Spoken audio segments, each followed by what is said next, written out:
Om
Shri Sai Ram.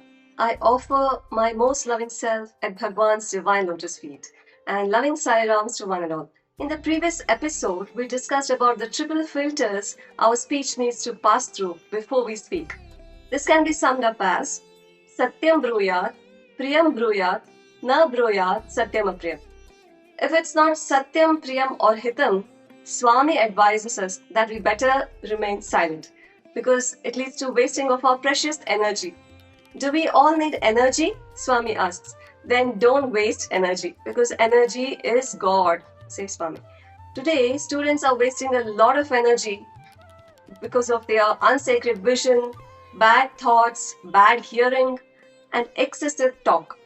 Some students are not able to perform well in their examinations because they are not able to concentrate even for a single second. They are constantly engaged in listening to radio news, cricket commentaries, film songs, and so on. And at the same time, they are holding their textbooks in their hands. With such distractions, how can they concentrate and retain their memories? Swami gives a solution, that is cultivating silence. To understand this, let's take the example of a doll with 3 holes. That is, 2 holes in the ears and 1 in the mouth. When a string is inserted through one ear, it comes out either through the mouth or through the other ear of the doll. But when the mouth is closed, the chances of the string coming out is greatly reduced. In the same manner, whatever enters through our ears is lost in endless chatters. When the mouth is shut, the things we listen to or learn are retained in the mind to some extent. This is where Bal Vikas helps. Silent sitting plays an important role. We have different levels of silent sitting for various age groups of children. For the first group children, we give them attractive, interesting, imaginative joyride. We can make them mentally travel to a picnic spot or a beach or even holy places. This will turn their outward vision inward. This is very important because children will always be distracted. They'll be playing, running around, not sitting in any particular place. So the first step to make them sit quietly for a few minutes is to make them imagine something beautiful, something they love to think over again and again. They can even be taken out in a park or a temple and later asked to close their eyes and imagine whatever they had witnessed. This is the first step to divert their minds and turn it inwards. After children learn to sit quietly, we can introduce form meditation. We need to ask them to imagine their Ishta Devata, or we can even show them pictures of gods and goddesses and ask them to close their eyes and visualize what they had just seen. They need to be guided to visualize the deity from head to toe and back again. The imaginative power of children is far more superior than the elders. So this is the best age to engage their minds in something useful. In fact, Swami taught the way to meditate on his beautiful form, which children as well as Bal Vikas gurus and all devotees can do as a daily sadhana. To begin with, we need to sketch the beautiful curls of Swami. What beautiful curls of hair Swami has, isn't it? We hear about the curls of Lord Krishna in the Bhagavatam. Whenever we happen to see Swami in videos or photos, or those who had the good fortune of watching Swami live during darshans would have felt that these are verily the curls of Lord Krishna that he has brought again, so that we don't miss the chance to see Swami like Krishna. So we sketch the curls of his hair, then move down, come to his broad forehead, the beautiful texture of his skin there, and then we move on to his eyebrows. What unique eyebrows Swami has. And Swami during darshan would sometimes raise a single eyebrow with a twinkle in his eyes and with a mischievous smile on his face. Swami has pointed out a unique feature of his divine form. He said that coming down from the eyebrows, now look at a point that connects his nose to the forehead. There is a line that separates the two. While describing this, Swami even said that this was specially created for the sake of devotees to meditate upon.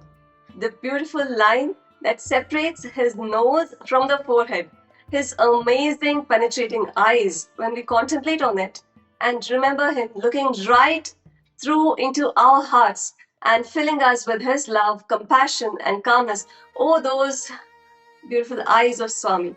And when you look at his cheek, that mole of his cheek, which is characteristic of Sai Baba, as Swami would say, and then his lips, chin, and you come down to his wonderful throat of Neelakantha himself. And then Swami said, see, this is all you need to visualize with a lot of attention. After that, it's very simple. There is just one robe that runs down straight from his shoulder and we come down to his lotus feet. Those soft, tender lotus feet of Swami, that ever succor and solace providing lotus feet, refuge providing lotus feet of Swami. As we contemplate and surrender ourselves at his lotus feet, we move back again from his feet, seeing all the features of his beautiful divine form up to the crown of his hair. This form, in Swami's own words, this is the concretization of the penance of devotees for thousands of years. So this is what Swami has told. That is the glorious form we had the opportunity to behold. That form is verily the gateway to the infinite glory of love itself, of Prema Swarupa Bhagwan. So this can be taught to children as well as we can teach them by showing Swami's photograph if they have not had Swami's darshan. Little older children can do breathing exercises. We can ask them to inhale and exhale to the count of 3 because children are very new to breathing exercises. And then we can gradually extend their inhalation and exhalation to a count of 5 each.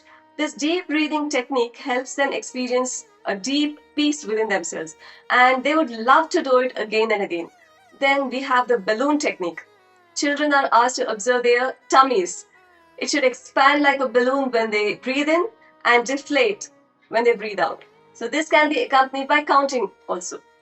For the second group children, we can teach form meditation and Soham meditation. They will chant So while breathing in and chant Hum while breathing out. They can also chant Omkar. They need to take a deep breath and chant Om while exhaling. For the third group children, we can make them listen to their breathing, which sounds as So as they inhale and Hum as they exhale. So this is the age to introduce Jyotir Dhyanam to children. The Guru can bring a candle for this purpose and ask them to close their eyes and guide them step by step to move the Jyoti or the light, which purifies them and clarifies their minds. Internal dialogues get reduced to a great extent, and this is reflected in their external behavior and speech. And this helps to achieve purity of thought, word, and deed. It also helps them to focus better and also improves their grasping power their memory power, which is reflected in their academic excellence. Thus, silent sitting is the first step of holistic personality development. With purity and clarity of thought, word, and deed, we achieve Trikarana Shuddhi. Shuddhi is not just taking bath. Of course, we teach good habits, cleanliness, and the importance of daily bath to children. But silent sitting is purification of the mind, a sound mind in a sound body. Swami says that most diseases originate in the mind. There was a 10-year-old boy who would always fall sick and had fallen short of attendance in his school, and he lagged behind in his academics. After joining Bal Vikas, he learned silent sitting while chanting Omkar, and this improved his health to a great extent. And it also improved his concentration, memory power, and this helped him become the topper of his class. The parents and his friends and neighbors also observed a tremendous difference in him, and they too started attending Bal Vikas classes. Going to a top grade school or a coaching center alone doesn't contribute to success. It is important to have a stress-free life also. We can give a happy, a healthy, and a stress-free life to children by sending them to Bal Vikas classes. They will learn time management and the ability to prioritize the important things in life as against the things which are unimportant and not urgent in life. They learn to make the best use of time. As Swami says, time waste is life waste. So before we sow all these values in children, we need to till the field of their minds and prepare the soil through meditation techniques. This is followed by the second teaching technique of prayers and positive thinking. In fact, daily meditation and prayers is the first of the 9-point code of conduct. Swami asks us, how many of you are following the first point in daily prayers and meditation? If you can't take the first step, how can you expect me to take 100 steps towards you and bless you? So this is what Swami asks.